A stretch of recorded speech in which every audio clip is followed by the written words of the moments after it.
Hey guys, thanks for tuning in to another video on ForgottenWeapons.com. I'm Ian McCollum, and I am joined again today by Mr. Owen Thornton, author of the upcoming book from Headstamp on tiger stripe camouflage. And today we want to talk about vests, combat vests. Like today there are combat vests that are standard issue, formal. I'm going to go out on a limb and guess that this is not a standard issue item. You're totally correct. All right, so where, who, when, what? Well, in today's military, combat vests are like de rigueur. You know, they're standard issue. Everyone's got like a battle vest. There's Kevlar vests with pouches on them. Mm-hmm. But remember, that had to start somewhere. Yeah. And combat vests kind of came in a little bit in World War I. There was the body armor started with the Germans, the full piece, you know, the big heavy chest armor. Then the Americans came in with their grenade vests for storming the trenches. Then that carried through to like what you know, the assault vest and D-Day, the Saving Private Ryan dropping the assault vest. Well, that custom vest tradition went full 360 in Vietnam, where men went into tailor shops and they asked for ammunition-bearing vests because there was nothing on issue.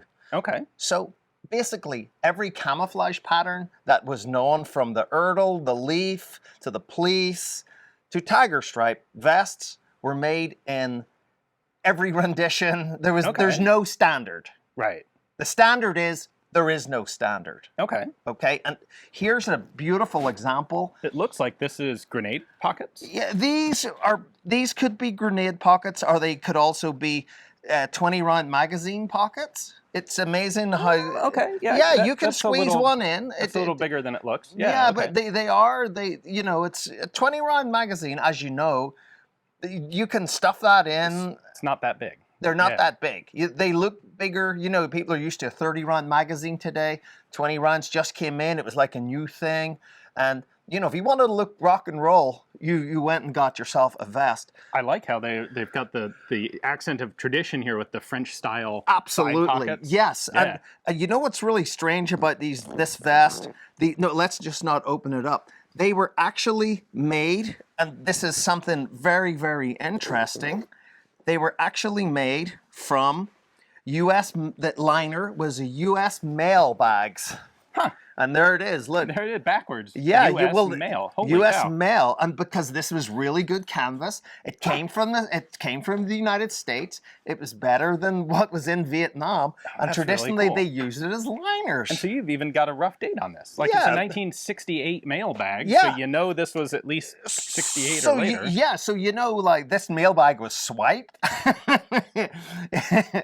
They procured it. Okay. And the vest was made. So look, here's like a gold one.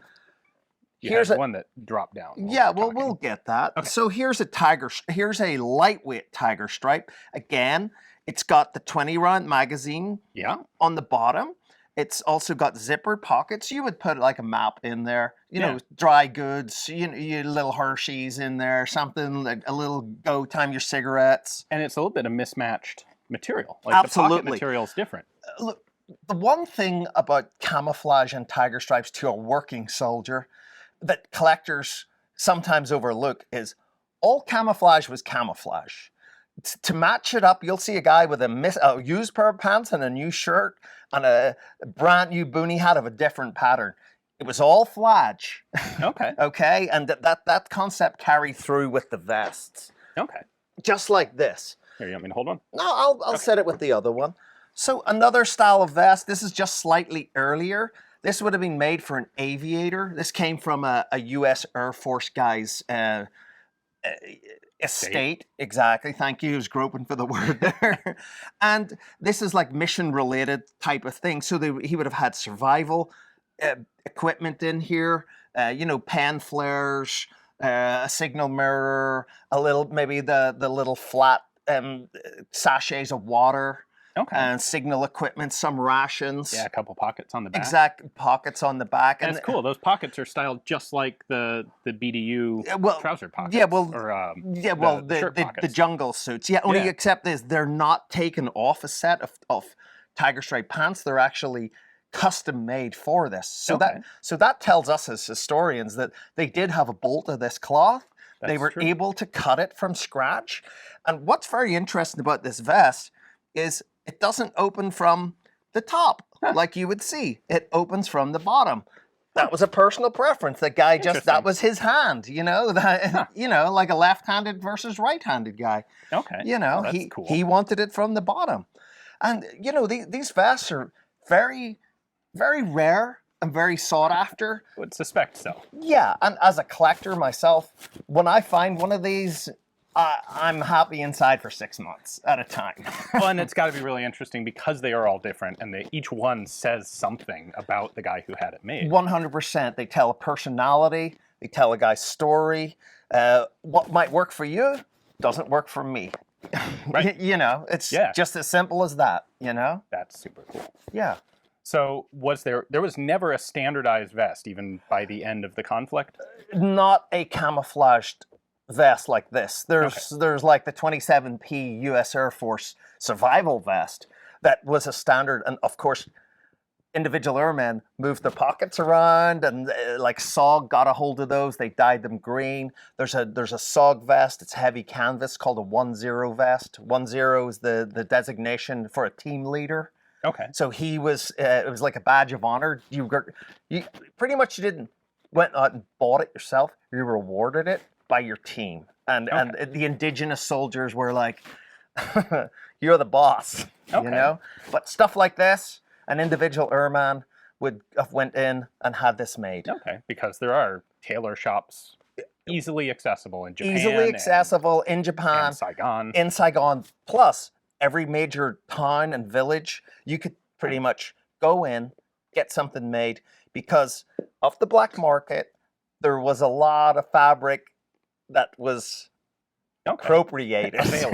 Available for the right price. Okay. Oh, that's fantastic. That is super cool. Yeah. Now, in the book, all three of these are in the book in beautiful detail. Yes. I think we have a couple of others in there as well. We have a few other ones that we haven't touched on for this video. Okay. But in the book, we're going to cover those in minute detail.